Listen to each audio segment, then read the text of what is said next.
The following is a presentation of the iRacing Esports Network.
Carl Modoff has shown Corey Ott the way and has certainly given him something to think about. But the first two tracks were twisty, windy, and hilly affairs that don't usually prove conducive to overtaking. Watkins Glen, with its long straights and high speeds, might give Corey more of a chance to wrestle the lead away from last season's runner-up. Will that be enough? Or is Carl too hungry to let anyone even think about preventing him from redeeming himself? We'll find out soon as we get ready to watch Round 3 of the Precision Racing League's American iRacing Tuesday series, and you'll see it all live here on the Global Sim Racing channel. Hi, I'm Joe Peak, and with me in the booth is Taylor Burris. Behind the scenes is our director, Sean Crackers Ambrose, and he's using cameras provided by Dougie Beard. Taylor, welcome to the beautiful hills of upstate New York. Tell us about one of America's most classic road courses. Indeed, Joe, and welcome everyone to Watkins Glen International. Opened in 1956 as a permanent circuit, this 3.4 mile or 5.4 kilometer 11-turn circuit is by far one of the crown jewels of American sports car racing. Events such as the Sailing 6 Hours at the Glen is one of the most prestigious events that has challenged even some of the biggest names in motor racing. Tonight, our drivers will be taking on this course and by far will have a mix of various challenges. But before we get started, let's give you, the fan, the opportunity to take on this high-speed, fast-paced excitement of Watkins Glen with a GSRC lap guide. All right, we've got Taylor Burris in the GSRC 4 GT, so let's do a lap around Watkins Glen. Down into the 90, this is a great place to pass, but with the downhill braking, you've really got to be careful not to overshoot it. While you've got a lot of paved runoff, if you kill your speed on the exit, you're going to pay for it by the time you hit the backstretch. Even though the S's are pretty much a single file affair, it's still easily flat out, so the drivers behind will be catching a huge draft on you all the way up the hill. Once you hit the backstretch, they're likely going to be closing in quickly, and if they've timed it right, you could be helpless. The real danger isn't just in losing a spot, it's the fact that the next time you brake, it's for the inner loop. This chicane is notorious for wreaking havoc when cars go side by side. It's best if you sort it out by the time you're navigating through here. That then throws you directly into the carousel. This long banked bend requires quite a bit of patience so that you don't understeer your way into the Armco. Then, before you know it, you've got to switch sides to set up for the chute.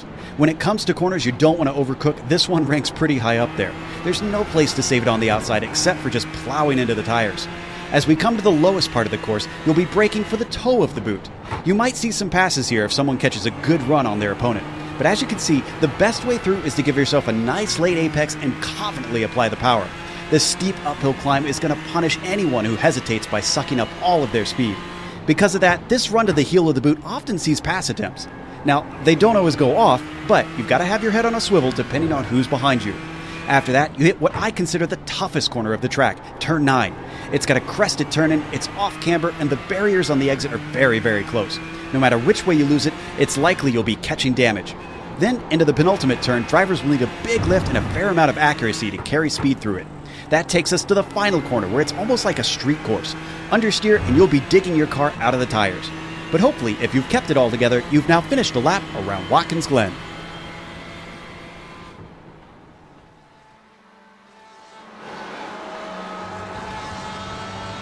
See a lap here around Watkins Glen. We'll see plenty of them here in the 45 minutes. But before we get to that, we want to give a big thank you to the Simulation Motorsports Association. SIMSA is a sim racing platform created by experienced racers. Established in 2015, the association is bringing together organizations and communities to further promote sim racing globally.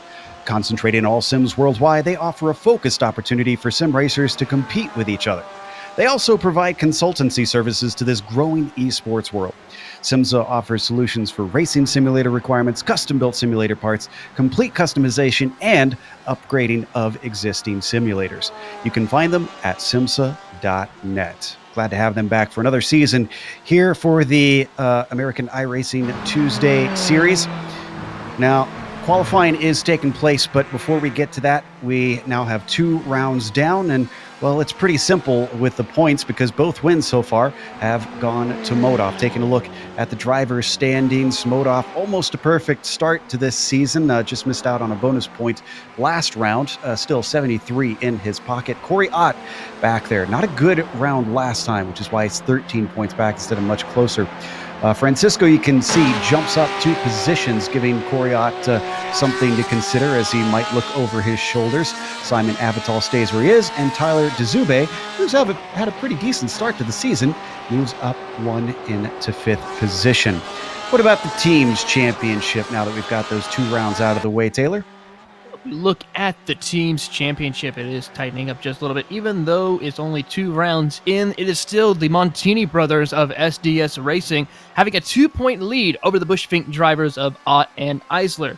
The Rigmatet Ether Simsport team is only 3 points back right behind them after losing its position with Griffith and Avital. Speedworks Racing Team did a really phenomenal job last week, gaining 10 position. Tremblay and Flores really doing a great effort last week at Barber. And then, of course, rounding out our top 5 here in the points, 39 points back, is the Andes team Condor with Vargas and Valenzuela. So that top 3 up there, Joe, is looking quite tight up there. But this is probably a chance for some of our viewers who have not yet seen what it's like in this series. So why don't you tell them a little bit more about tonight's race? Absolutely. I mentioned it was 45 minutes for this race, and, well, they are going to have 1 scheduled pit stop.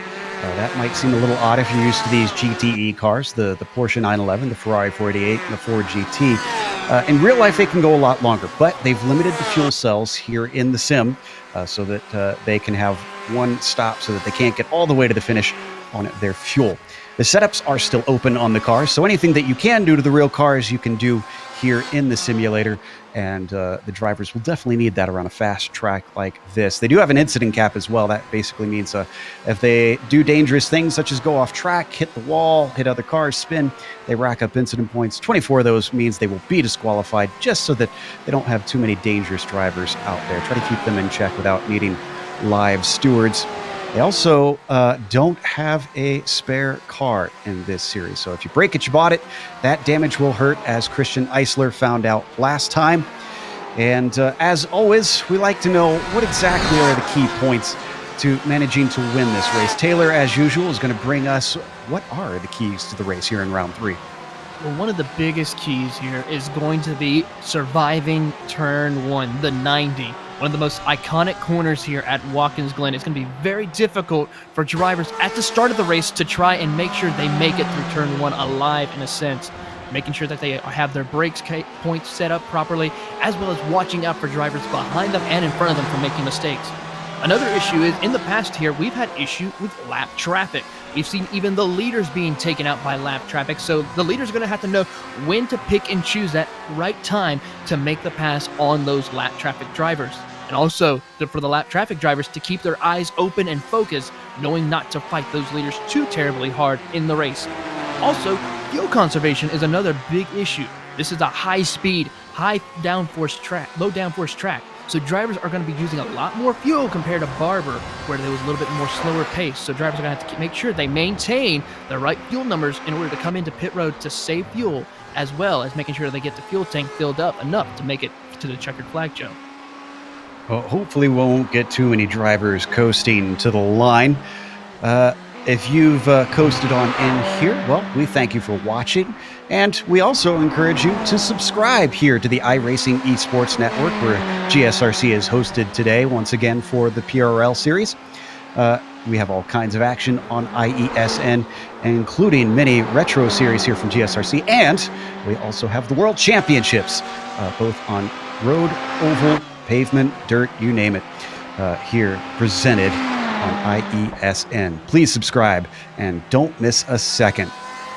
Qualifying, as I mentioned, underway. A driver that I've been keeping an eye on that was farther down the order, but has only finally moved himself up to the top and actually just gone off track, is Karl Modoff.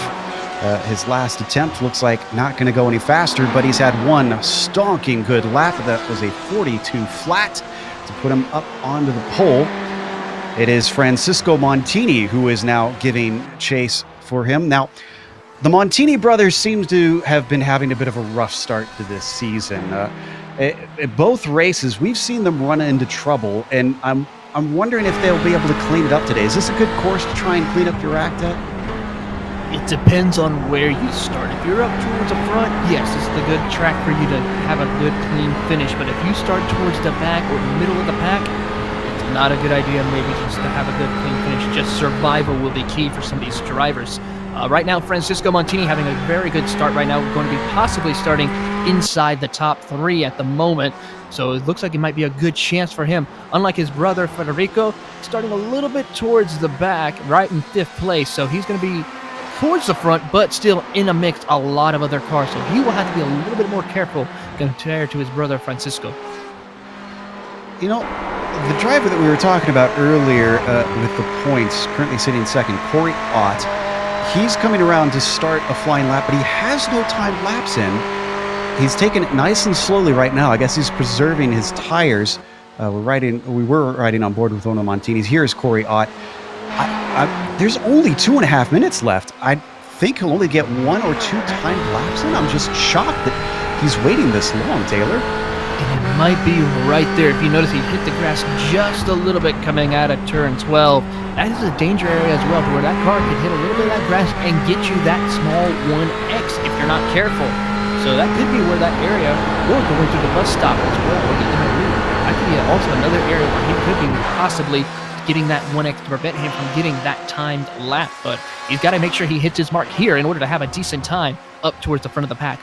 Well, that was an out lap, so he didn't need to worry about that one counting, and it looks like it did anyways, but he's coming through the inner loop now, and I think we'll be able to get around 2 more laps in, it looks like, because he has enough time to complete this one and start another lap. But boy, he put himself under the gun on this, because one mistake, and he won't be able to come out of the pits and get another lap started. And like I said, he's currently sitting at the very bottom of any car with a timed lap at this moment. And with a 36 car field, it looks like it's going to be a long day. Yes, indeed. And Corey does not want to be starting at the back of the pack. Maybe around that pack it would be okay if he maybe sees what's on in front of him, but I don't know if I would want to be going into the turn 1 with a big major pileup if that may happen going into turn 1 on lap 1. So starting up towards front might be a better choice for the Australian-New Zealand club driver. Alright, he comes around the penultimate corner. Just one more to go. It's looked clean so far. I haven't really seen anything that shows me he's had him off track anywhere. Nice and clean off the final turn. And as he comes to the line, what's this one going to be? A 42.3. That's pretty fast, and it's fast enough for 6, so it's better, but still not going to help him try to overcome Karl Modoff. No, and he might try to go it again as we look on to Karl Modoff. He's out there still running a couple of extra laps, trying to make sure that no one comes close to his pole position, just in case, as he's now making it through the final few corners right now. This section right here, turn 9, that's a little bit of a tough corner because you're going uphill. The car gets a little bit light through that section. You've got to be careful on throttle input as well. Otherwise, you could spin that car out really easily. As they're making their way through the final corner, the Club West driver Carl Modoff, your current points leader, still setting a blistering lap time as he comes across the line to complete it. He actually beats his fastest lap time with a 1:42.007. Astonishing lap by Carl right there. Just a little bit under a tenth faster that time by, but that is his last time lap as the checkered flag is now out. We have, let's see, looks like James LeBlanc could be the next one across. He's well down the order in 27th right now. Watching Flores, who sits in 4th, getting ready to complete his lap. Looks like he's getting giving a little bit of help to this car behind. Let's see who else is getting ready to complete theirs. Corey Ott, let's watch him. He's coming around just ahead of these two right now. And he sits in 7th. Christian Eisler bumped himself up to 3rd while we weren't watching. He'll start on the 2nd row. Corey Ott, as he crosses the line, of 42.3 is his fastest.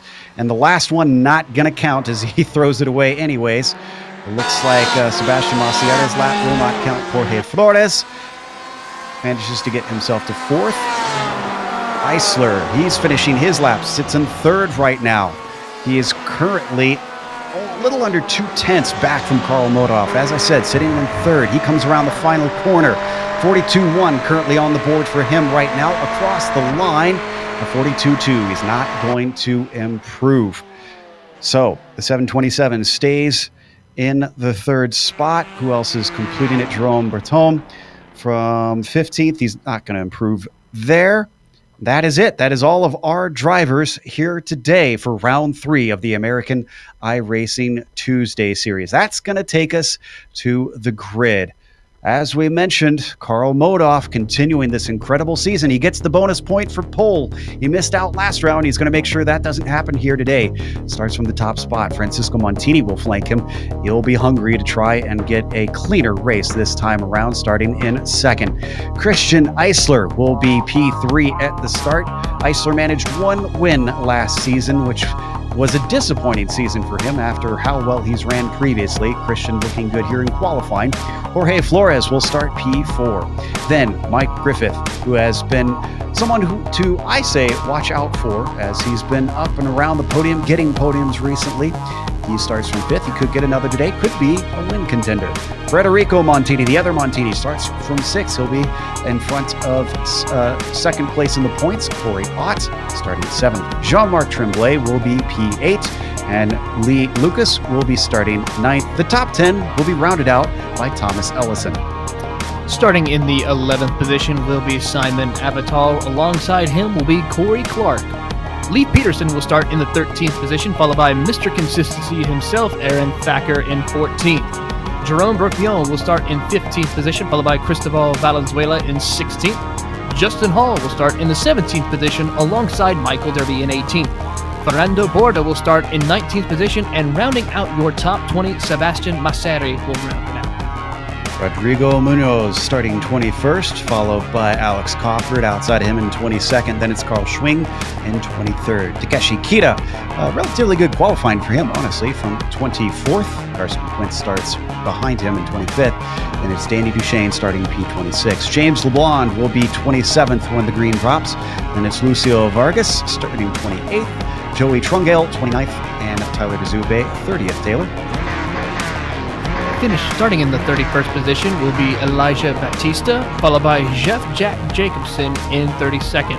Nicholas Schmeg will start in 33rd, followed by Hugo Galaz, Luis Morga, and Ronald McManus, rounding out your 36-car field.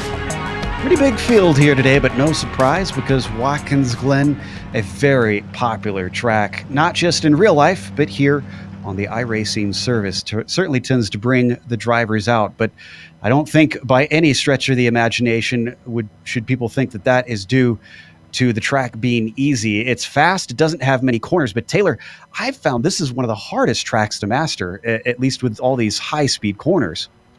Yes, indeed. I've had the privilege of racing in a Ferrari here for the 6 hours a couple of years ago, and just the difficulty of this track, even though it may look very simple, just the over expenditure on the braking parts of the track, such as right here, turn 1, the 90. This may look like an easy corner, but it is very difficult to try to get the car down on the bottom and make sure you get the right line coming off the corner. And then, of course, the S's. It may look simple right here, but you could easily lose the car, get very loose, and you can even clip a little bit of that curb as well. Now, there's a few places where the curbs do stick up. This is obviously the older version that they have without some of the paved areas and the new curbing that they've put in. What are some of the other spots where you feel like they might be a danger for these cars?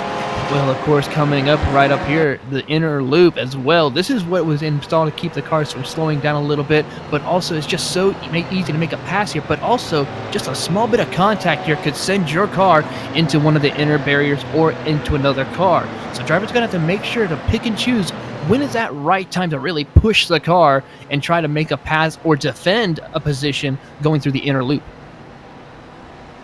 You see them weaving their way through that chicane. Some series decide to use it, some don't. Safety not really a concern here in the simulated world.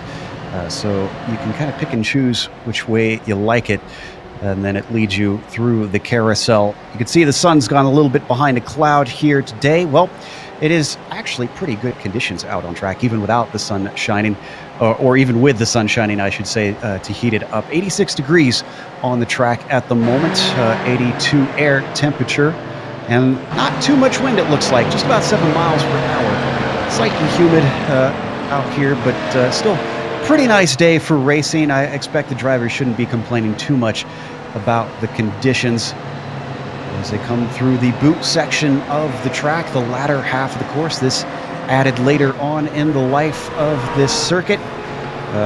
Originally just a little bit shorter.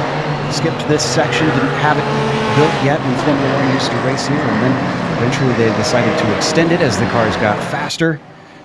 With these series of rising and falling banked turns down into the heel of the boot they go now, and then they'll return back onto the track. And Taylor, I say this a lot whenever we cover this, but this turn 9, to me, this is the most difficult corner of the whole track.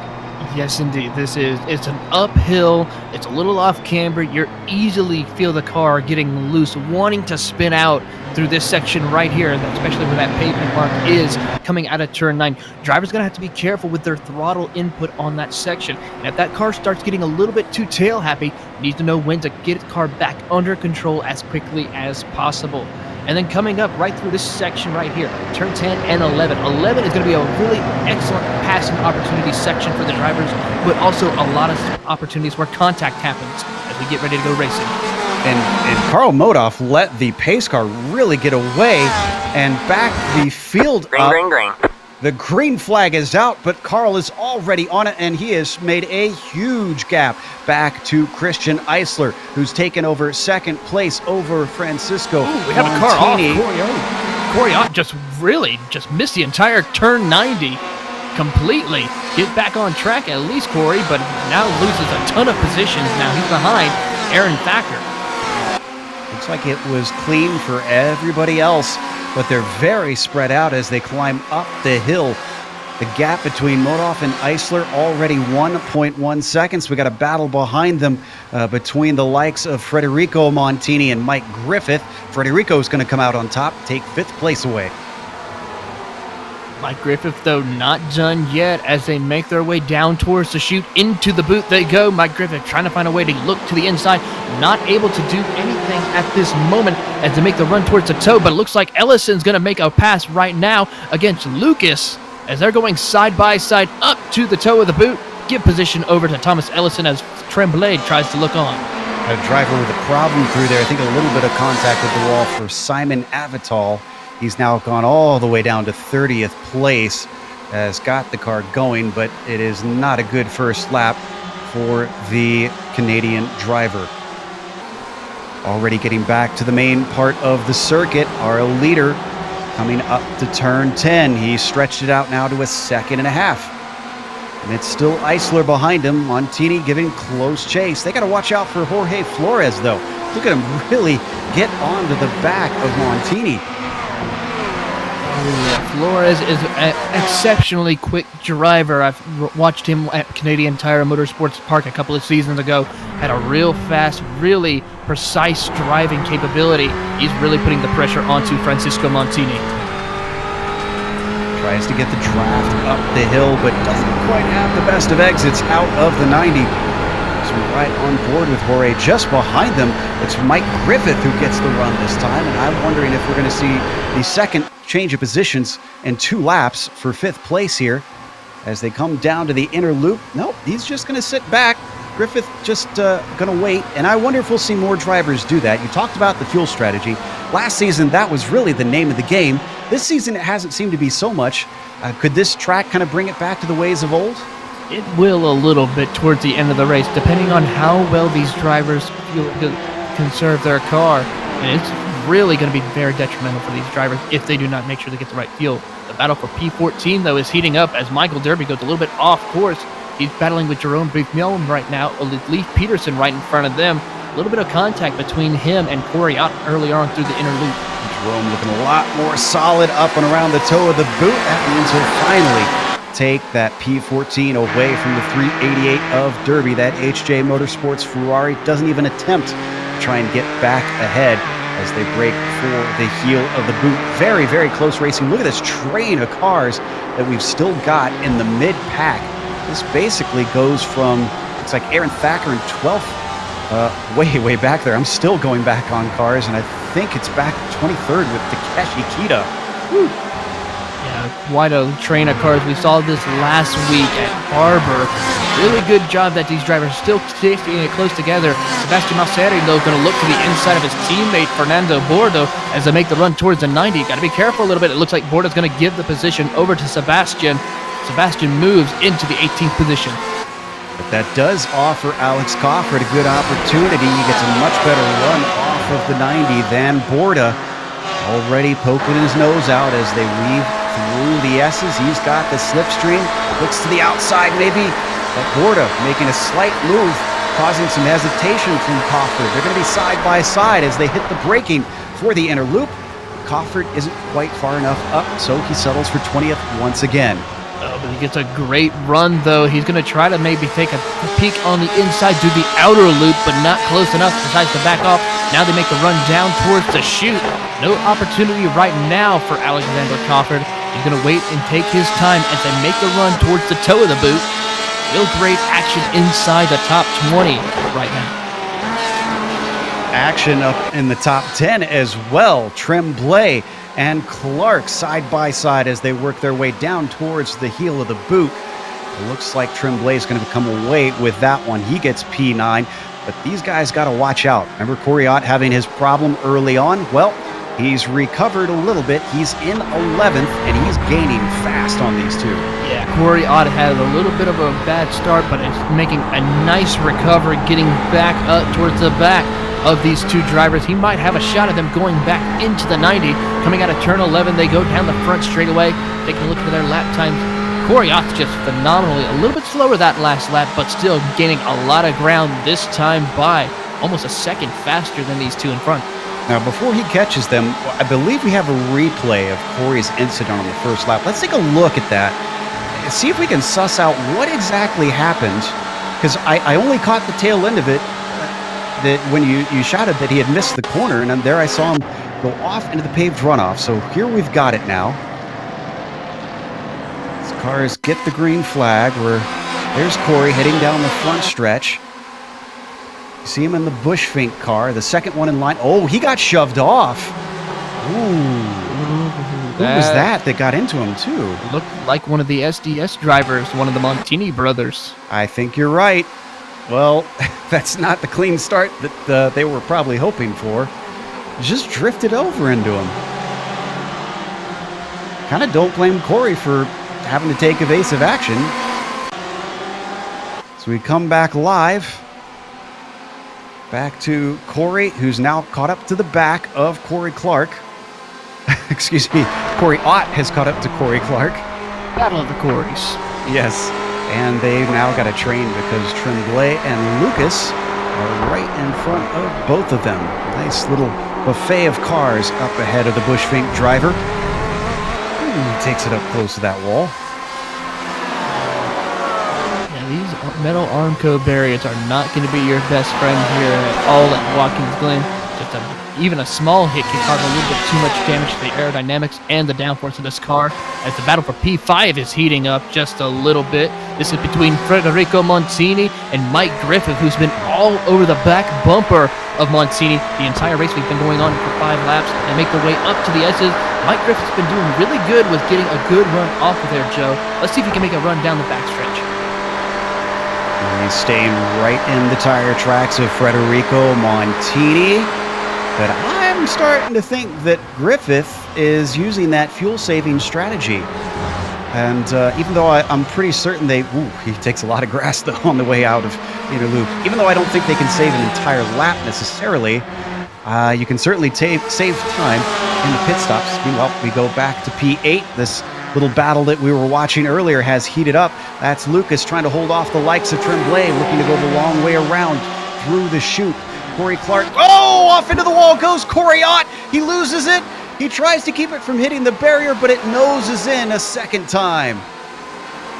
And he's in a bad spot, too. A lot of very tight area to negotiate to get drivers around. He's going to have to wait till pretty much there's no traffic coming his way before he can continue on. All of those positions he worked hard to gain is now gone in an instant. Let's take a look at the replay. Oh, my goodness. He's down to 32nd spot. And I really think this was all on him. Now, he was following cars, so obviously he might have suffered from understeer a little bit in the wake, but look at that. Just all the way off. And that's not a little bit of understeer. That's a whole armful of it. Yeah, he went a little bit too far up into the grass area, and that caused the car to get really loose coming off that back onto the track. Could not keep control of the car and into the Armco area. Well, unfortunately, he's decided to call it quits. He's taken it back to pit lane, and I think he's going to exit this race pretty soon, it looks like. Meanwhile, Jorge Flores still giving chase on Francisco Montini. We've been watching Federico so much, we haven't checked in on Francisco. They're going to stay single file as they hit the inner loop. And 35 minutes left to go in this race. Oh, behind them, we didn't see it on screen, but Griffith, I'm shocked he didn't get a slowdown. He took even more grass this time through. Got to be a little bit careful through this area, because if you do get too much grass, especially through that inner loop, we got an issue. We've got to go back to 25th, 26th now. Alex Crawford with a huge problem. He went in side by side trying to make a pass on Fernando Borda, and I've seen this way too many times in this chicane. Cars just banging doors. You're going to see here, Taylor. Yeah, going side by side is something you really don't want to do this early in the race. And then, bang, there goes. And unfortunate for Crawford, that puts him out in the kitty litter. About as graceful a pass as a hippo and a tutu, unfortunately. Crawford is able to keep going. Borda is as well. But we jump back up to 8th position, where even though Ott has left the fray, it's still the likes of Lucas, Tremblay, and Corey Clark, all very, very close together. Yeah, Tremblay's going to take a peek to the inside, show his nose as they make the run down towards the 90. Lucas taking a little more defensive line. Oh, he might go a little bit too wide. This may give the opportunity to Tremblay, but Lucas is able to hold him off up the climbing S as they go. He gets right to the back bumper. Now takes the peek to the inside, just shows his nose, but could not get his car underneath. Now utilizing a little bit of a slipstream to get right underneath to go down the back straightaway towards the inner loop. But here comes Corey Clark. He gets a great run. We could see 3 cars try to fit it into the inner loop, but I don't think that would be a smart idea. Ooh, it looks like I think Tremblay took a little bit too much grass.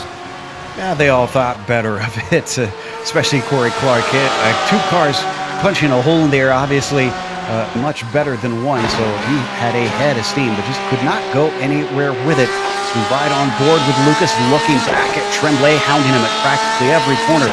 All this messing around, though, has brought the likes of Aaron Thacker. You can see him in the background. A look around the outside from Tremblay down into the toe of the boot. Tries to gun it off the corner, but immediately Lucas covers off the inside, and he's not going to give him any chance. No, indeed. He's not a very good defensive line into the heel of the boot, giving the position still over to Lucas, but Tremblay is not done yet. Corey Clark, though, is going to take a nose into the inside of turn 9. Got to be careful when he washes back up out of there, but Tremblay is now going to take a peek to the inside, down into turn 10. I think he's got a nose in. And he's got the inside. It looks like Tremblay's got it. Lucas is going to switch back to the inside of Corey Clark, but Corey Clark pulls the over-under. Could he get the momentum? No, he can't. It's the car behind that gets momentum. Aaron Thacker, Mr. Consistency, rushing down to turn 1, decides to back out of it. Corey Clark stays in it, goes to the inside of Lee Lucas. Could it be 2 positions in 1 lap for Lee Lucas? Lost. They climb up the climbing S's. And as they weave back and forth, they're about dead even on the throttle, but with the inside coming back to Corey, he's now got the momentum, and he gets himself up in the 9th. Yeah, oh my goodness, where did he come from? Well, he got a heck of a run coming up the S's. I mean, these 3 cars are kind of building up a little bit of a wake to prevent Leif Peterson, but this brings in more cars. Here comes Michael Derby and his Ferrari, Justin Hall in the Ford GT. I tell you what, just one little bit of where drivers are battling side by side. This brings in a whole mess of cars as Derby goes to the outside of Peterson as they make their way into the chute, into the booth. He gets off track and somehow Derby holds onto it and holds off Peterson, so they finally get single file once again. Tremblay is really the one that came out the best out of all of these. So as they climb back up towards the toe of the boot, have we finally calmed down a little bit here? Because we didn't even get to show that Thomas Ellison had an off ahead of them during all of this coming into the chute, but managed to keep the car going. Didn't want to interrupt because we had such great action happening here in the mid-pack. You can see Ellison didn't even lose a position. He's still sitting kind of in no man's land in 7th right now. Sometimes that might be the best feeling right there when you have no competition around you to push the car, just you and the track, something that a lot of drivers like to have, where they just focus on the track. The track is the biggest competition here, not the competitors. I'm just still wide though. Go ahead. A little bit. I'm just shocked about this train of cars back over as the battle for P3 is heating up a little bit.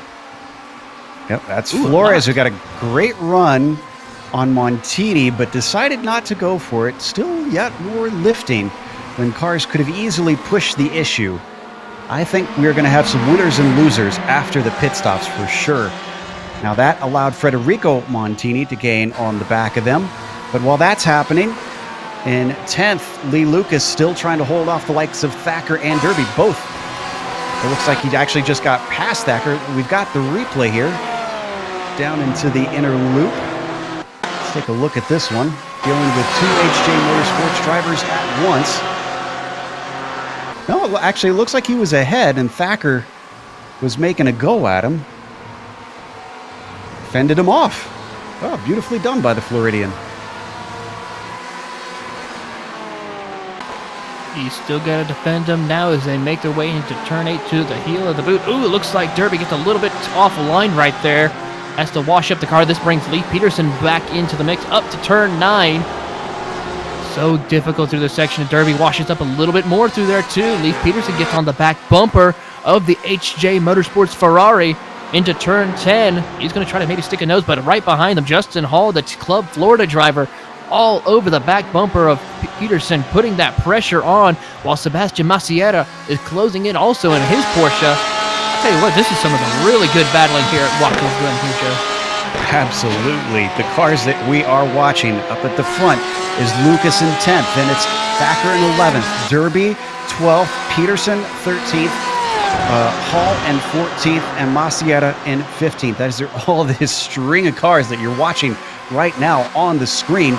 He did a bit of a 2-car breakaway, though. That's Thacker and Lucas up at the front of the group. And I think they've calmed down. A little bit of a defensive move from Lucas, but really didn't need it. There was a little bit of enough of a gap to where Thacker couldn't really put that much pressure going into the inner loop, but does close a little bit coming out of the outer loop, making the run down towards the chute. Into the boot they go. At 4GT, really having a nice run going on. Good to see Mr. Consistency working his way back inside the top 10 the first 2 rounds of the season. Not the greatest starts that as Danny Duchesne just had a problem off on course. Ooh. Just as another car spins around the outside of him, and he gets it going. Oh. And it was Joey Trungale that side-by-side he's with. And unfortunately, Netcode reared its ugly head. You can see starts to get the car going again, and then you're going to see the orange car of Schmeg unfortunately get caught out, not expecting him to be pulling back onto the course. Nick thankfully did not hit anything. Actually, miraculously didn't hit anything. Look at the evasive maneuvers that the cars around him took.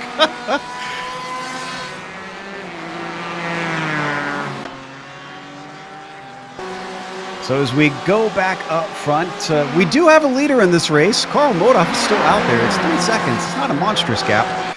It's Christian Eisler, once again, not able to chase him. Christian found himself lacking pace in a similar position back at Imola in the first round, except that time he had aught between himself and Modaf. This time it's just a bunch of clear track. Yeah, but this is something Eisler needs, especially after that terrible round at Barber where he had that incident. He needs to make sure he recovered, and this is a good point right now. As long as he can stay inside this top 2, this will be a good points night for the Iceman. And I do believe they have drop weeks in this series as well, so that will help Christian in the end once we start counting those in the points. Relatively short season here, but the Bushfink driver representing well once again. It's good to see him back up at the top. He spent some time more in the mid-pack. Let's jump back to 12th, though, because Michael Derby and Leif Peterson are not done with each other. And though Peterson got a run coming out of the toe of the boot, he couldn't do anything with it. Now maybe he'll have another chance because Derby goes way wide coming out of the heel of the boot. It'll give him the inside coming up to turn 9. He fends it off well. Could this offer an over-under for Leif Peterson, though? No, it does not. Car got a little bit too loose in turn 9. He's going to try again, maybe throw the run to turn 11. Gets delayed on the brakes a little bit, tries to hold his line, closes up, washes up a little bit right up to that barrier. Good run off of turn 11, now making the run down the front straightaway. They go. Not a whole lot of slipstream right here at Watkins Glen. Even though these long straights help a little bit to close the gap, it's really going to be momentum, especially through the S's. Third place, seeing some side-by-side action. Jorge Flores on the outside of Francisco Montini. By the time they get to the chicane, Jorge decides to slip back into the racing line. Now, we are 20 minutes into this race. We are solidly within the pit window. And I saw Duchesne come in and out, but I don't think we've had any scheduled stops from anybody yet. No, not yet. We'll probably see them in the next 5 to 10 minutes before we start seeing some of those drivers making that pit stop. Karl Modaf, Christian Eisler, I really don't know when they're going to come in, as that battle towards the back of the pack right now is really heating up. Yep, this is Derby and Thacker that we're watching in those HJ Motorsports machine. The Ford ahead is Thacker. The Ferrari behind is Derby. Couldn't quite get the pass done. He's got to watch out. Look at Leif Peterson still sizing him up, seeing if maybe he could use a foul move from Michael Derby to get the chance to slip by. It's not going to be this corner. Ooh, lockup though from Derby. Oh, and he's wide once again. Derby's having a little bit of trouble through that section, as looks like Sebastian Maciera closes really hard up onto the back bumper of Justin Hall right behind them. That's the battle for P14. Justin Hall, the Florida native, trying his best to keep Sebastian right behind him in the Porsche. Through turn 10 and up to turn 11 they go. Ooh, Sebastian gets really close to the inside out of turn 11, right onto the back bumper of Justin Hall, but decided to think twice of it, almost made contact with it, and that would not have been a good instance for that. And to make the run to the 90, I think Sebastian lets off just a little bit. Doesn't want to cause a major issue right now. Almost looked like he hurt his own run as close as he was to the back of Justin Hall through that final corner. Hall come up the S's one more time. The draft getting more and more powerful as they pick up speed. Derby started to lose track of Thacker, though, with him having to fend off Peterson. But, you know, I think I know which corner Derby's going to be practicing after this race is over, Taylor. Yes, indeed. I think he's missed that corner a couple of times here tonight, Joe, and as they now go out of the outer loop right now. He goes a little bit wide there. This brings Leif Peterson right back to the back bumper. Into the chute they go. And then Justin Hall gets a good run out of the chute. Now towards the heel of the boot. Whoever is the setup maker for HJ Motorsports has got to tune out some of that understeer in Derby's car. Meanwhile, behind them, that's Justin Hall and Sebastian Maciera going side by side. Sebastian to the inside, pokes his nose, but he loses speed as they climb up the hill. He's better on the brakes, though. He gets the apex coming around the heel of the boot. The track switches back to turn 9, and as he drops off the back of Justin Hall, he might have to come back and try again later. Nope, he's going to come back and try again right now. He gets the inside coming into the penultimate corner. He's not quite brave enough on the brakes. He's given space at the apex by Justin Hall, but that won't be enough for now. Justin Hall too shallow into the corner and almost gets run into as a bunch of them come in. Justin Hall actually clatters the wall as he tries to pit. Yeah, and right in front of them, Aaron Thacker also got by Lee Lucas as well. So as we look at the replay of Hall, that was just not what you want to have happen. Notice he got a little bit loose, but noticing his feet. Watch it one more time here. We can get an onboard. See what it looks like from his view. He locks him up, trying to avoid it, the other car. Wow, that was a hard thunk. They're already done with their pit stops, and Hall didn't seem to lose time, so he must not have taken repairs. No, I think he decided to save his car and save it for a later time. He's not planning on coming back in, but he did maybe. Oops, got Hugo Galaz closing in on the back of him, though, so he's got a little bit of work to do to keep him off. As we see Michael Derby closing back up on Leif Peterson. They're going to go side by side down the back straightaway towards the inner loop. Who's going to be brave going into the inner loop? I think it's going to be Leif Peterson. Michael Derby decides to slide back into place. What a move by Peterson. Inches to spare, confidence coming from Leif. The Texas driver puts the smackdown on a Michael Derby, and that was after jumping him in the pits, we should point out. Great job by number 913. He's now in 22nd, but again, that is after pit stops. He is the highest pitter at the moment. Now, the battle for third has not gone away, but I'm not sure how much of a battle this is, Taylor. We've seen Flores have good pace to really get up beside Montini a number of times, but never really make a serious attempt at a pass. I'm pretty certain this is him just kind of sitting back, waiting for the pit stops to happen, and then take a shorter stop. I think so, too. A little bit of follow the leader, save some fuel, a little bit of a shorter pit stop when it is time to pit for Flores. Not really putting a little pressure on Montini to where if Montini does make a mistake, Flores will take the position. But other than that, no, he's not challenging too hard for that position of third. Now down to 20 minutes left to go. Maybe, what would you say, about a 5 more minute window before drivers will need to come in for fuel? Yeah, about 5 more minutes before we start seeing our leaders pitting. We might see some of our back markers starting to make pit stops this time by as well. So we'll keep an eye, though, on see what our front runners decide to do. They're now approaching the exit of the boot, heading up towards turn 9. Carl Modoff still having a spectacular job right now, still holding off the Iceman, Christian Eisler, as they make the run down towards turn 10 and 11. I mean, I'm just impressed. I mean, it seems like each season we have that one driver who comes in and just does a excellent performance. And it looks like Modoff will stay out for another lap. Indeed, but we should point out, look at the gap. You can see up at there at the top of the screen. Only 3.5 seconds between himself and Eisler. I said it earlier on, that's not really a big gap. So I think the 727 is keeping him honest. Now, that could be that Carl Modoff is just pacing himself. We don't know. We'll find out afterwards. We have had one of our top drivers pit. Jean-Marc Tremblay comes in. Jean-Marc Tremblay doing a really good job running inside the top 10 for the duration of the race. This car, the Speedworks 927 Porsche, really great job coming into pit box now. Ooh, almost overshoots it, I think. It looks like go ahead and looked like on my camera, but gonna go ahead and put fuel in the car, get back out on track. He's got a little bit of work to do, but he may come out our highest pitter, possibly. I'm pretty certain he will, because Peterson's just coming out of the final corner. And Tremblay's already passed the cones and accelerating away. There you see him coming out of the pits. Now, we've seen this before. Drivers need to watch out about that pit exit line.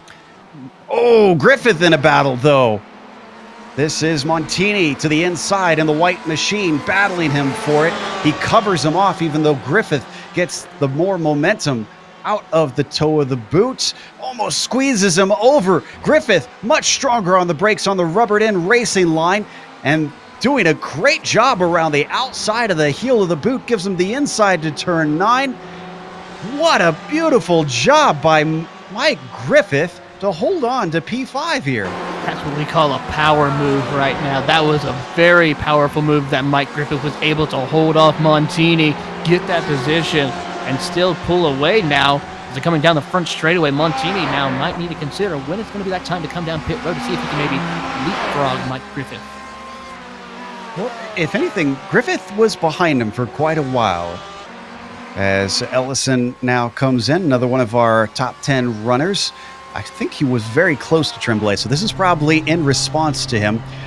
So I feel like Griffith maybe decided he saved enough fuel, and now he is coming in, or now he is deciding to make the pass and just streaking off into the distance. Thacker also in, you can see on your screen. We're wondering about Tremblay. Tremblay is coming out of the final corner right now. He was racing with Ellison. Ellison still stationary in his stall. Ellison rolling, and Tremblay's got him. He's got him and then some. Oh, yeah. Tremblay's going to definitely have the position over Thomas Ellison as they make the run up towards the S's.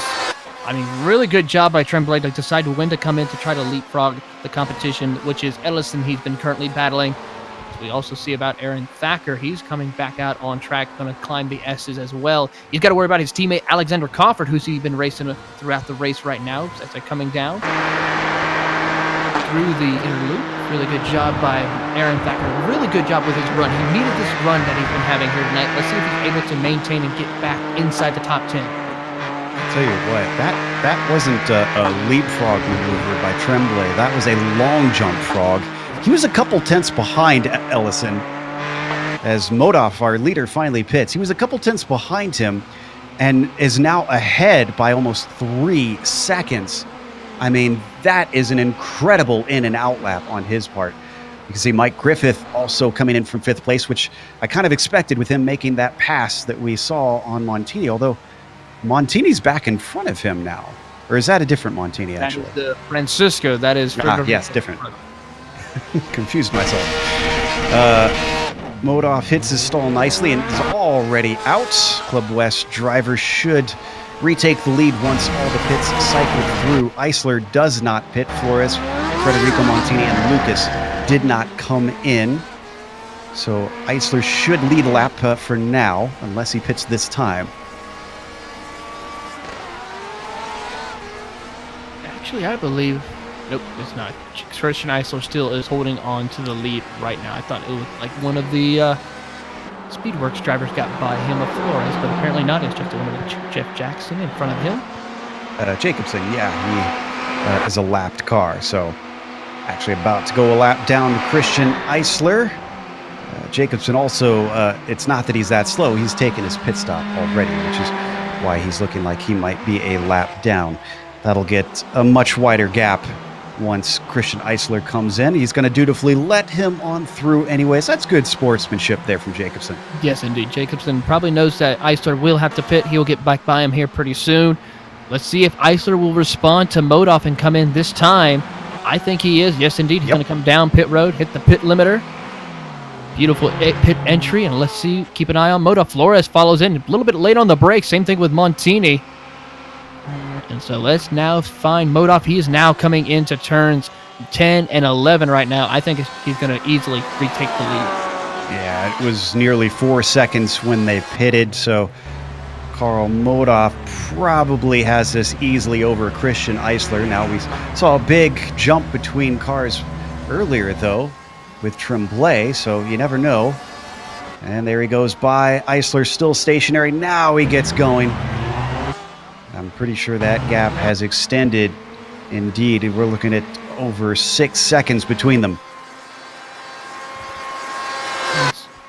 Francisco Montini might be able to close onto the back bumper of Jorge Flores. The 929 Ferrari, though, has got a little bit of work, though. He might be able to hold off Montini as he climbs to the a subtle car length gap. Same thing with Mike Griffith. He's going to try to get back to the back bumper of Federico Montini. He's closing in, gets a great run out of the S's as they make the run down towards the inner loop. Not close enough to make any passes, but I think the time for saving fuel is over. I think it's time to put the pressure on the Montini. That's all of our drivers having taken their scheduled stop now. So let's quickly run you down where we sit with the top 10. Karl Modhoff, still your leader. Overestimated a little bit. It is about 5 seconds between himself and second place, Christian Eisler. Eisler qualified third, but a little bit of help from other drivers making mistakes and some clean driving has moved the 727 up to that second place. Jorge Flores sits in P3, but not too safe.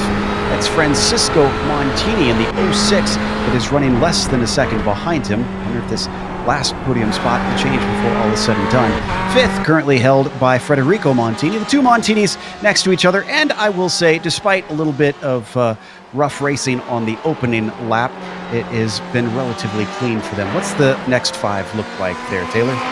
Right behind Federico Montini is going to be Mike Griffith in that 117 Porsche. Been battling with Federico the entire duration of the race, doing a great job. Right behind them is Jean-Marc Tremblay in the 927 Porsche, running inside that 7th position, keeping it nice and smooth, battling with Ellison for the duration of the race, but right now has a new competitor behind him in 8th position, Corey Clark in that number 24. Down they go as they towards the front straightaway. Great job for Corey, starting back in 12th and now worked 4 positions up. As we go down to the 9th position, it is Thomas Ellison in that HJ Motorsports Ferrari, doing a really good job. Had a little bit of issues for the New York driver, but was able to recover, still inside the top 10. And rounding out your top 10 is Mr. Consistency. He's back up into the top 10. Aaron Thacker, the 816 Ford GT, the Texas driver, gained 4 spots, about 26 seconds back from the leader. Still going to be able to hold on inside the top 10s by the looks of it. One of our biggest climbers, though, up in the mid-pack is Sebastian Macieta. 7 positions up for the 272. Currently sits in 13th. He qualified in 20th. Right now, though, he's in the thick of a battle with Leif Peterson. Sebastian's been very good here today, having a little bit of aggressive moments sometimes with some of the drivers such as Justin Hall, but still able to make that nice move, working on Leif Peterson right now, and just in front of them as well, Lee Lucas is trying to break into the top 10 as he's putting a lot of pressure on Aaron Thacker in that Ford, coming down the little straight before they get to the heel of the boot. I think Thacker, though, was able to pull away a little bit. Yeah, he's got a little bit of a gap. Breaking for that right-hander, and Aaron Thacker staying smooth as you like. Lucas has lost out just a little bit. He started this race in 9th, sitting in 11th. I'm sure he would like to improve on that position. It is so hard. The competition's so fierce here when you get to the top of the Precision Racing League. As they complete yet another lap, we are now less than 10 minutes to go. It is officially, I'd say, in the dying stages of this race as well as the dying stages of the day. You can see the sun starting to set here. It is almost 7 o'clock virtual standard time here at Watkins Glen. So I wonder if we're going to see the temperatures on the track start to go down. They've stayed relatively consistent, about 85 degrees for now. Yeah, I don't see anything major as far as temperatures. The battle for P14 is heating up a little bit, going down towards it, coming out of the S's. This is Michael Derby and Justin Hall, 2 teammates. HJ Motorsports battling it out. Ferrari versus Ford. Down towards the inner loop they go. Justin Hall's going to follow suit with Derby. Not put a whole lot of pressure, because one things you do not want to do in motorsports is wreck your teammate. Through the outer loop they go. I think Justin's going to not put a whole lot of pressure on Derby. Just follow suit and see if Derby maybe makes a small mistake for Justin to close in. That was a beautiful view our director's given us as Hall not only sees Derby, who he's chasing ahead, but gave us a good glance at the battle between Macieta and Peterson, which is starting to heat up. But Macieta, critical error, breaking way too deep on his way into the toe of the boot. Unfortunately, that cost him an opportunity. You could see now he's still within striking distance, being only 2 tenths back. But as they break for the heel of the boot, he's going to have to set himself up for another try later. Going up through turn 9 right now, he's going to follow suit with Peterson and make the run to turn 10. He may try to stick his nose, shows that, hey, I'm a little bit faster. I want to try to get by you, but Peterson is not going to give that position up very easily. Peterson is a very tough competitor, knows how to handle this Porsche, especially at a track like Watkins Glen. Coming up out of turn 11, great job for Peterson here tonight. Ooh, remember Mike Griffith and Federico Montini? This one's still going on. Griffith has a good run. There's no saving fuel now. He goes to the outside as they come to the inner loop. Brakes early, though. Lets him have it back. Playing a smart game here is Mike Griffith. More and more, I'm starting to gain a lot of respect for Mike. The Pennsylvania driver has been very smart, very smooth and consistent. He takes a little bit of a peek down into the chute. Takes another half look on his way out of it, but wow, I mean, what a job he's been doing so far this season. Yes, indeed. I mean, a really great job here tonight. I mean, just real consistent. Putting a lot of pressure on Federico. I mean, I am just impressed of how he's able to put that pressure on, but yet still not make any contact, not even a small tap or anything, as they come out of the with the boot. Up to turn 9 they go. He might try to maybe take a look to the inside. Nope, just going to follow suit. I mean, it might change a little bit when we get like under 5 minutes to go, but still, great job for Mike Griffith. I mean, it's just a stellar run. I mean, stellar runs for the past 3 races this season so far for the 117 Porsche. Yep, he's got his teaspoons and tablespoons out because this is a measured drive by Mike Griffith. Just waiting for the right chance, waiting for smart opportunities, but still applying a lot of pressure at the same time to Federico Montini. And we have to give credit to this white Ferrari, the number 5, because he's been withstanding that pressure very, very well. They come back up to the backstretch once again. Griffith starting to reel him in, but he's a little bit farther back this time than what we saw last time through. Defensive line from Federico down into the inner loop. And Mike Griffith backs off once again. Just biding his time. I don't know how much patience he might have towards the end of the race, but right now, Mike Griffith showing exceptional patience with Montini. It goes through the chute now, entering the boot. It's a little bit offline, a little bit, goes into the grass, and able to recover nicely. No issues at all. Mike Griffith now trying to put a little more pressure onto the back bumper of Montini through the heel of the boot, heading down towards the run for the toe. Montini knows it. He immediately covers off the inside, feeling a little bit vulnerable to that rear-engined Porsche. But another time where Mike Griffith does not stick his nose in. I've watched drivers like this before. Ones that you know are anxious to get by, that they're trying their hardest, tend to seem to want to poke their nose around a lot. We're just not seeing that from Mike. This is him just waiting, watching. It's like you can see him studying that Ferrari ahead and just sizing up where's a good place, where's not a good place. He's just been studying Montini the entire race. I mean, I think there was only 1 or 2 instances where he's gotten side by side with Montini, but never decided to make and complete the pass.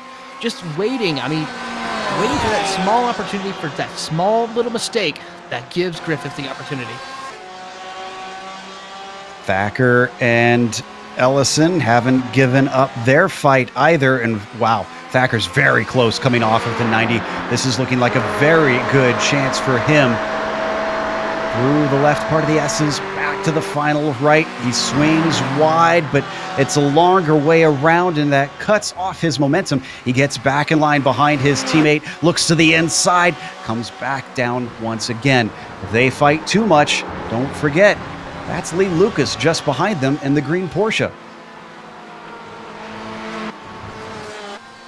Meanwhile, Peterson and Derby have been fighting a lot this race, and well, they're still fighting. Derby behind. They've got Justin Hall just back there in the HJ Motorsports Ford. Beautiful little trio of all 3 different makes that you can run in this series. The Porsche, the Ferrari, and the Ford. I gotta tell you what, HJ Motorsports just been doing a phenomenal job this season. We're running very good, consistent cars. I'm still impressed of how they're able to run 3 different manufacturers at least, and still able to run consistently and very fast-paced cars. I mean, it's very difficult to set up one car, let alone 3 different manufacturers alone. So big hats off to HJ Motorsports for what they're able to do. Hats off to Maciata, Peterson, who are watching as he continues to hold off the likes of Derby and Hall. Believe Jean-Marc Tremblay is a little bit under threat from Corey Clark. This 927 is getting a rear view mirror full of a Porsche. Gains ground, comes down to the braking zone. Clark looks to the inside. He goes deep on the brakes, but he's got to get the car woed up there side by side through the chicane. Corey Clark going the long way around. Makes it look easy. Woo! Send it and say a prayer. Corey Clark, really great job. I was surprised he even made it. I'm surprised both drivers even made it through that section. I mean, that's just excellent driving by Jean-Marc as well as Corey Clark. Move Corey Clark into the 7th position, but Jean-Marc's not done yet. They make the run through the boot. Gets right back to the back bumper, through the heel of the boot, now making the run down towards the toe. He's going to utilize, close in a little bit, has a great run off.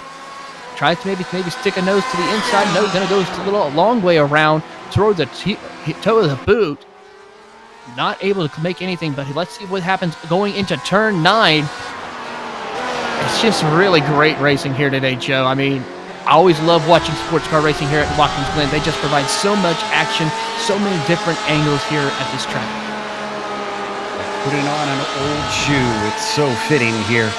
As Corey Clark doing a great job trying to withstand Tremblay. Not without a few mistakes, though. Clark, another one that seems to really be understeering in a few places as he keeps going wide on the exit. Now down to 1 minute to go. And I do believe we are on the last lap. I think the white flag has flown. Modoff now coming around the outer loop. He's got 4 seconds back to Christian Eisler. The cars you see around him are lap traffic. That's Elijah Bautista and James LeBlanc. Cars he doesn't really have to worry about. Can anybody step up and take the game to Carl Modoff this season? We saw Corey Ott try to, but Corey had trouble in the last round. And then, of course, he had trouble in this round. He couldn't quite keep the pace at the first one. So it looks like maybe he's got some work to do. Christian Eisler was off the pace at the first round. He ran into trouble at the second round. This time, I wouldn't really say off the pace, but certainly has a few more tenths to try and get in terms of race pace if he wants to challenge this number 48 Porsche. Because out of the final corner, from lights to flag, Carl Modoff is going to win here at Watkins Glen in round 3. Eisler with a second place, a solid second place, and Flores rounds out the podium. P5 is up for grabs, though it's very close. Montini being chased by Griffith, but they're going to run out of track, and Griffith is going to have to settle for 6th. Corey Clark just ahead of Tremblay. Tremblay not nearly close enough to threaten this one. P9's heating up a little bit, but it looks like it's going to be Thomas Ellison going to hold off his teammate Aaron Thacker. Aaron Thacker, welcome back to the top 10, buddy. You had a great run here tonight. Lee Lucas, though, will come 11th. Great job for that Porsche. Justin Hall is trying to hold off Simon Avital, and he's going to do it. Taking 18th, Avital 19th, Schwing 20th. Car on the last lap, last car on the lead lap is Jeff Jacobson. And there's really no battles from him on forward to the cars that are finishing now. So we're going to take a quick break here on the Global Sim Racing channel. We'll come back with the unofficial results as well as driver interviews. If you stick around, on screen, you're going to see all the upcoming races here on the GSRC.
welcome back to Watkins Glen here on the Global Sim Racing Channel and the iRacing Esports Network. This race, once again, brought to you by Simsa. You can check them out at simsa.net. And once again, a big thank you goes out to them for sponsoring this season. But Karl Modoff thanking his hard work and some lucky stars because he takes 3 for 3 this season. Another win. This time he gets the bonus point for pole. Christian Eisler following him home. Having started third, he goes one better, finishing second. Jorge Flores is going to take third. Francisco Montini may have had the pace in qualifying. He was on the front row, but he slipped all the way to fourth. He was in good company, though. Federico Montini finished behind him in fifth place. Mike Griffith swapped positions with Federico. Griffith took sixth. Corey Clark going from 12th to 7th. That's a pretty good run, I'd say, from the number 24 car. And Jean-Marc Tremblay taking 8th. Thomas Ellison finishes 9th. Top 10 going to be rounded out by Aaron Thacker. Finishing in the 11th position will be Lee Lucas, followed by Sebastian Maciera. Leif Peterson will come home in the 13th position, followed by Michael Derby in 14th. Fernando Borda will come home in 15th, followed by Jerome Brocmion in 16th. Cristobal Valenzuela will come home in 17th, followed by Justin Hall in 18th. Simon Avatal, the Canadian, will come home in 19th, and Carl Schwing will round out your top 20. In 21st, Rodrigo Munoz is going to be followed by Lucio Vargas in 22nd. Then Karsten Quint finishes P23. Takeshi Kita, well, we are used to him climbing up. He didn't. He started 24th. He finished 24th, unfortunately. Alex Crawford finishes 25th. Joey Trungale comes home in 26th spot with Hugo Galaz in 27th. Then it's Jeff Jacobson, the last car in the lead lap, in 28th. Elijah Bautista finishes 29th, and James LeBlond rounds out the top 30. Taylor? 31st will go to Danny Duchesne, and the rest of the field, Nicholas Schmeg, Corey Ott, Tyler DeZube, Louis Morga, and Ronald McNabbis will not finish the race. They DNF'd. And with that, we have a couple drivers to talk to, one of which was our winner here today, the number 48. He's won every round. Karl, I have to ask, are you the type of driver that finds a fire lit under him when he has a loss? Because ever since that runner-up last season, you have just been practically perfect out here. Hey, thanks, Joe. Yeah, it's definitely gave me extra motivation to come back stronger and, be a little more dedicated this season. And I got a new computer, which makes a huge difference. So, yeah, it's really enjoyable so far. Now, we saw Christian Eisler holding a decent gap behind you. You weren't really pulling away from him in dominant fashion. Was that you just keeping your pace, or was he pushing you the whole way? He was definitely pushing me the whole way. I was flat out pretty much every lap. Yeah, after the pits, he kind of started running me down for a few laps as the balance of the car changed, and then I tweaked a couple of things and was able to kind of hold it at 5 seconds. But yeah, I definitely wasn't cruising. Well, that makes it all the more impressive because we know that Christian Eisler, obviously no slouch. Now, next race, we're going to probably the bumpiest track we'll have visited yet when we go down to Sebring. So are you looking forward to that? Are you nervous about that? It seems to bring different emotions for different drivers. Yeah, I'm kind of brings mixed emotions for me. I like the track; it's fun to drive. Last year, I spun out though and lost the championship there. Not that I was not that I was leading the championship or anything, but I kind of blew it there. So yeah, I'm excited, but then it's like I don't want to make the same mistakes again. So definitely looking forward to some redemption. All right, well, we'll keep an eye on that. And again, congratulations on your third win of the season. Thanks, guys. Take it easy. That was Karl Modoff, our winner out here today. Taylor, though, is caught up with a guy that did, as we found out, push him the whole way. Christian Eisler is talking to Taylor. Yes, indeed. Here with Christian Eisler. Christian, really great effort compared to last week at Barber, coming home in second position. Gave a little bit of pressure to Karl in the beginning, but unable to pull it out. Tell us how the car was for you today. Yeah, Karl has had a great pace today. From the beginning, I saw it would be very difficult to fight with him. So I tried to make some room with the racers behind me, and fortunately, I can make some some difference with them.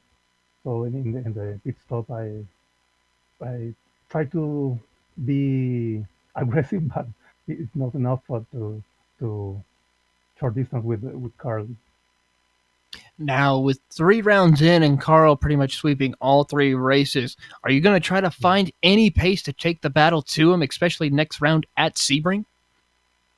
Well, I don't know. I really like Sebring, but Paris is really hard this season, and there are a lot of drivers, very difficult to beat. Corey, the Montini brothers, Jorge. It would be a very difficult race, but I will try to be a little bit close, at least. And one more question. With seeing you race in several different seasons these past few seasons, would you say that the competition in this series has actually gotten greater?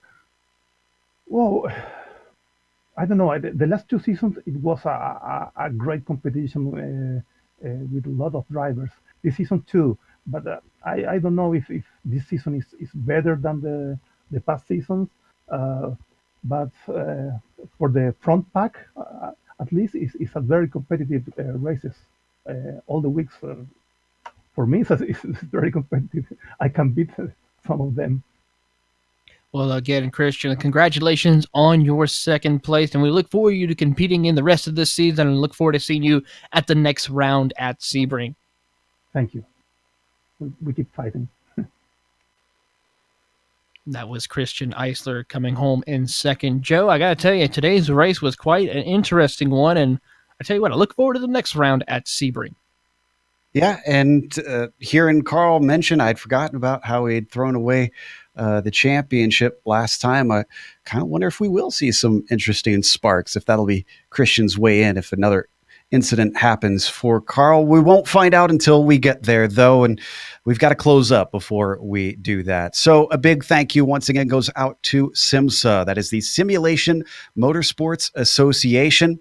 You can find them at simsa.net, as well to IESN and iRacing for bringing us on to the iRacing eSports Network. Please subscribe to them when you get the opportunity. It's a big red button that says subscribe. Thanks to the companies that provide the software and hardware for our broadcasts. You can see them listed here on our screen. Additional thanks go to Eric Ekholm and June Lalonde, who provide our wonderful music. See the screen for how to get a hold of more of their great work. Thanks to the team today, Taylor, Sean, and Dougie. If you'd like to find out more about GSRC, including upcoming races, you can find it at globalsimracingchannel.com. You can also check us out on social media. We're on Twitter at GSR Channel, Facebook at Global Sim Racing Channel, and Instagram at GSRC_RAM. As we mentioned, going to Florida next week. That'll be Sebring, Tuesday, January 22nd, 9 p.m. Eastern. Don't miss that. We also have upcoming races for other series listed on the screen, so check those out and mark them down on your calendar. But until next time, race clean, race hard. We'll see you on the track.